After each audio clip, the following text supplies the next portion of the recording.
இந்த உருளைக்கிழங்கு இன்ன மாதிரியான ஆட்கள் சாப்பிடக்கூடாது, அதனால கேடு வருதுன்னு சொன்னா அவர் சாப்பிடலாமா? கொலஸ்ட்ரால் உள்ளவர், கொழுப்பு உள்ளவர், மாரடைப்பு உள்ளவர் எல்லாம் என்ன செய்யக்கூடாது, அதை தவிர்த்து கொள்ளதான் வேணும். இறைச்சி கூட நல்லதுதான், அதுக்காண்டி சிலர் சாப்பிடக்கூடாதுன்னு சொல்றோமா இல்லையா? ஹலாலான விஷயமாக இருக்குமே, ஆனால் மூடி அதாவது திறந்து முகத்தை திறந்து வைத்திருப்பது ஓகே, அதான் அதிகமா இருந்திருக்கிறது, மூடியும் இருந்திருக்கிறாங்க. ஆனால் இன்றைக்கு நம்ம பார்க்கிறோம், திறந்து வைப்பதை விட மூடி வைக்கிறதுனால கேடு ஏற்படுதா, திறந்து வைப்பதனால கேடு ஏற்படுதான்னு பார்த்தோம்னா, இன்றைக்கு இருந்த ரசூலுல்லாஹ் காலத்துல சஹாபாக்கள்கிட்ட இருந்த மாதிரியான ஒழுக்கம், நேர்மை, உண்மை, பண்பாடுலாம் இல்லாத காரணத்தினால இப்ப என்ன ஏற்படுதுன்னா, அந்த முகத்தை மறைத்தல் என்பது அது ரொம்ப கேடு தரக்கூடியதாக அமைந்திருக்கிறது. அனுமதிக்கப்பட்ட ஒரு காரியமா இருந்தா கூட கேடு தரும் என்றால் நம்ம அதை விட்டுறணும். கேடு தரும்னா நெஞ்சிடறோம், இறைச்சி விட்டு போடுறோம், சோத்தை விட்டு போடுறோம், கோதுமையை சாப்பிடுறோம், கேடு தரக்கூடிய எல்லாத்தையுமே நம்ம விட்டுதான் ஆகணும். அப்ப கேடு தரக்கூடிய அனைத்தும் தடுக்கப்பட்டிருக்கும் பொழுது இன்றைக்கு சமூகத்தில் நீங்க பாக்குறீங்க, என்ன பாக்குறீங்க, பெண்கள் முகத்தை மறைத்துக் கொள்ற காரணத்தினால என்ன ஏற்படுது? எங்க நாட்டில், நாங்க இந்தியாவுல, நாங்கள் தமிழ்நாட்டில் பார்க்கக்கூடிய தன்மை என்னன்னு கேட்டா, நிறைய பேர் முஸ்லிம் அல்லாத சில பெண்கள் கள்ளத்தனமாக உறவுகள் வைத்துக் கொள்வதற்கு இந்த உடையை பயன்படுத்துறாங்க. முகத்தை மறைச்சுக்கிட்டு நெத்தில புட்டுலாம் வச்சிருப்பாங்க, தெரியாது நமக்கு, முகத்தை எல்லாம் மறைச்சுக்கிட்டு என்ன செய்வாங்க, எவனோட வேண்டாலும் போவார்கள். ஏன் அப்படி போறாங்கன்னா, யாருன்னு கண்டுபிடிக்க இயலாது. யாருன்னு கண்டுபிடிக்க இயலன்னு சொல்லும் பொழுது கணவன் அல்லாதவர்களோட கூட போவதற்கு இந்த உடை என்ன செய்கிறது, அவங்களுக்கு ஒரு உதவியாக இருக்கிற காட்சியை நாங்க இங்க பாக்குறோம். அதே மாதிரி நம்ம நாட்டில் வெளிப்படையாக அந்த விபச்சாரத்திற்கு அழைக்கக்கூடிய பெண்கள் இருக்கிறாங்க.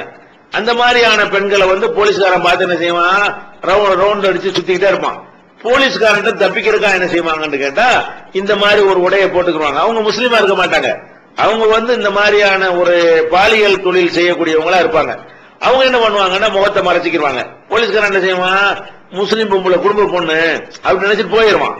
அப்ப அந்த மாதிரியான விபச்சாரிகள் இந்த உடையை பயன்படுத்தி கொண்டு முஸ்லிம் சமுதாயத்தினுடைய பேரை கெடுத்து கொண்டிருக்கிற காட்சியை நம்ம என்ன செய்யறோம், பார்க்கிறோம்.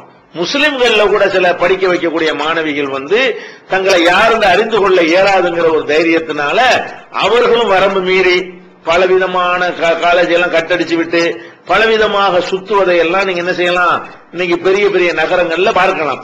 அப்ப நம்ம ஆம்பளை கூட என்ன செய்யறாங்கன்னு கேட்டா, இந்த கள்ளச்சாராயம் காய்ச்சறவன், தப்பான தொழில் பண்றவன், அவன் இந்த மாதிரி ஒரு பொம்பளை மாதிரி ட்ரெஸ் போட்டுக்கிட்டு அதை ஏமாத்துக்கிறான். நம்ம கண்ணு முன்னாடி பாக்குறோம். அந்த முகத்தை மறைத்தல் என்கிற இந்த ஒரு தன்மையினால நல்லவங்களும் கெட்டு போறாங்க. ஏன்னா ஒரு மனுஷன் தப்பு செய்யாம இருக்கிறதுக்கு அல்லாஹ்வுடைய பயம் தான் முதன்மையான காரணமா இருந்தாலும், அதுக்கு அல்லாஹ்வுடைய பயம் இல்லாதவனுக்கு எது காரணமா இருக்குது, நம்மளை யாரும் பார்த்துருவாங்கிறது காரணமா இருக்குது. திருட்டு பைய கூட முகமுடி போட்டு தானே திருடுறான். ஏன், அவனை யாருன்னு கண்டுபிடிக்க முடியாட்டி தான் நல்லது நினைக்கிறான். இப்ப நம்ம மனுஷனுடைய தன்மை என்ன, நம்மளை யாரும் பார்த்திடக்கூடாது, அந்த ஒரு பயம் தான் நம்ம தவறு செய்து தடுக்கிறது. அப்படி பார்த்தாலும் அவன் யாரை எவராவா இருந்துட்டு போறான். இப்ப நம்மளே எடுத்துக்கிட்டோம்னு சொன்னா, சொந்த ஊர்ல தப்பு செய்யாதவன் வெளியூர்ல போய் தப்பு செய்வாங்க. சொந்த ஊர்ல அவன் அண்ணன், தம்பி, மாமா, மச்சான், சொந்தக்காரன் அவன் பார்த்துருவான். வெளியூர்ல அவன் எவன் பார்த்தாலும் யாராவது தெரிய போகுது. நான் கனடாவில் என்னதையா பண்ணா யாராவது எனக்கு தெரியுமா? அப்ப யாருன்னு கண்டுபிடிக்க இல்லைங்க, நான் ஈஸியா தப்பு பண்ணிடுவான். அது ஒரு சைக்காலஜிக்கலா உள்ள ஒரு விஷயம்.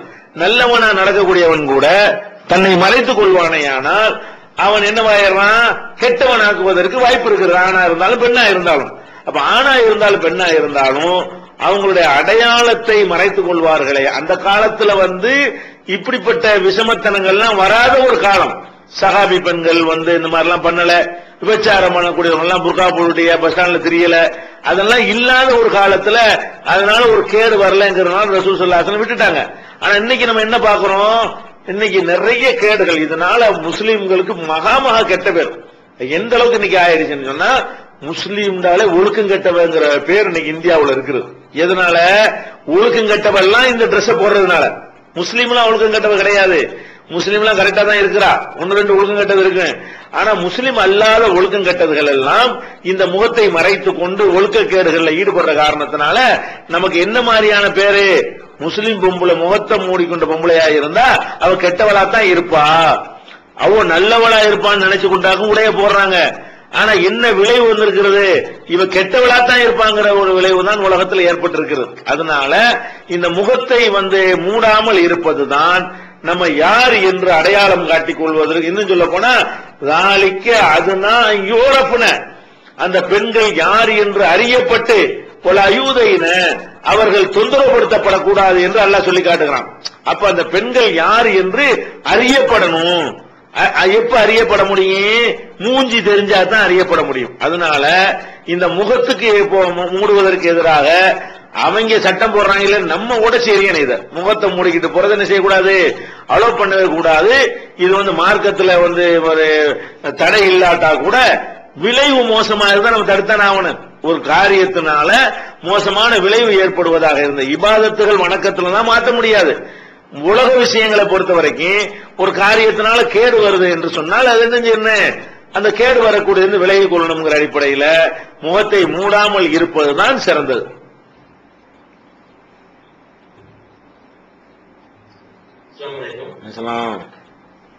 என்னோட பேர் சுலைமான், என்னோட ஊர் சென்னை. என்னோட கேள்வி ஜக்காத்து பற்றியது.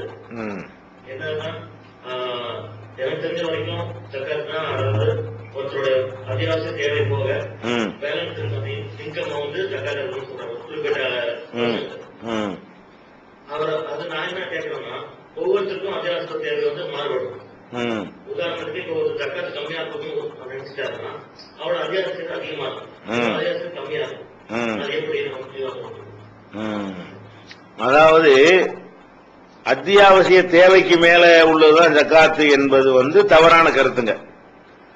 ஏன்னு கேட்டா ஒருத்தர் என்ன செய்வாருன்னா 5 கோடி ரூபாய்க்கு ஊழ கட்டி வச்சுக்கிட்டு எனக்கு அத்தியாவசிய தேவைம்பாரு, நான் குடியிருக்கத்தானே வச்சிருக்கேன் பாரு. அந்த 5 கோடி ரூபாய்க்கும் உள்ள வரி ஏழைகளுக்கு சேர வேண்டியது கிடைக்காது.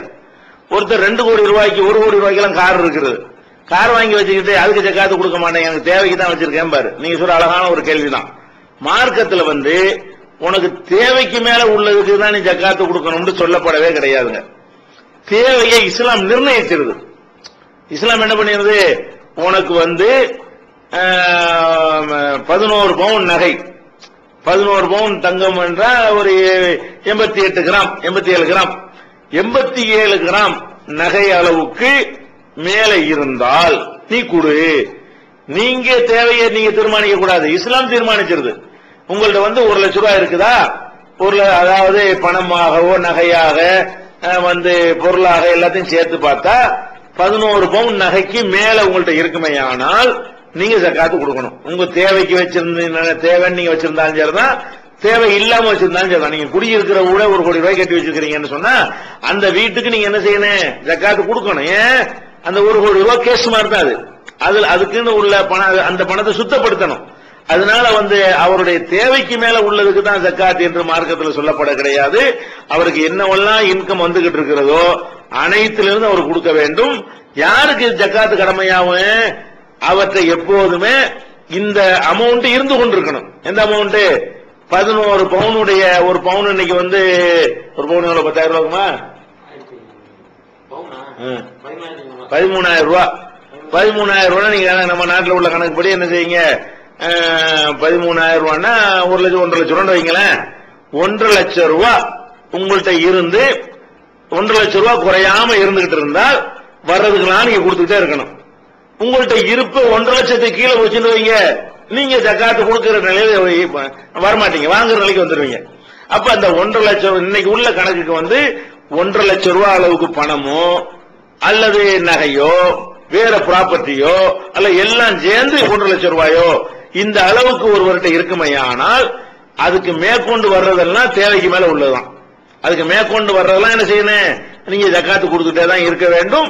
இந்த 1.5 லட்சம் தான் உங்களுக்கு மார்க்கத்தில் 1.5 லட்சம் இல்ல 11 பவுன், இந்த 11 பவுன் நகை தான் உங்களுக்கு மார்க்கத்தில் லிமிட் போடப்பட்டிருக்கிறதுங்கிற புரிஞ்சுக்கிட்டோம்னு சொன்னா இந்த சந்தேகம் வராது. எல்லாருமே கொடுக்கணும், வீடு வாசல் சொத்து சோகம் கார் பங்களா எல்லாமே என்னது நமக்கு எப்ப அந்த 1.5 லட்சத்தை விட குறையுதோ அப்பதான் ஒரு ஜக்காத்து கடமை எல்லாம் போகும். 1.5 லட்சத்துக்கு மேல இருந்துட்டு இருக்கிற வரைக்கும் ஜக்காத்து வர்றதுக்கெல்லாம் கொடுத்துட்டு இருக்கணும். கொடுத்ததுக்கு தேவையில்லை, ஒரு தடவை கொடுத்துட்டீங்கன்னா அதுக்கு 2வது கொடுக்க வேண்டியதில்லை என்பது ஜக்காத்து விவாதம் சொல்லி ஒரு நூல் ஜக்காத்துங்கிற ஒரு நூலையும் இணையதளத்தில் போட்டிருக்கிறோம், படிச்சுக்கலாம். நூல்கள்ங்கிற தலைப்புல போய் அதே மாதிரி ஜக்காத் சம்பந்தமா விவாதம் நடத்தி இருக்கிறோம், அதுல தெரிஞ்சுக்கலாம். அது கொடுத்த பொருளுக்கு திரும்ப கொடுக்க வேண்டியது இல்ல, அதே நேரத்தில் எல்லாத்துக்கும் கொடுக்கணும். 1.5 லட்சத்துக்கு மேல உள்ளதுக்கெல்லாம் நீ கொடுக்கணும். சொல்லுங்க.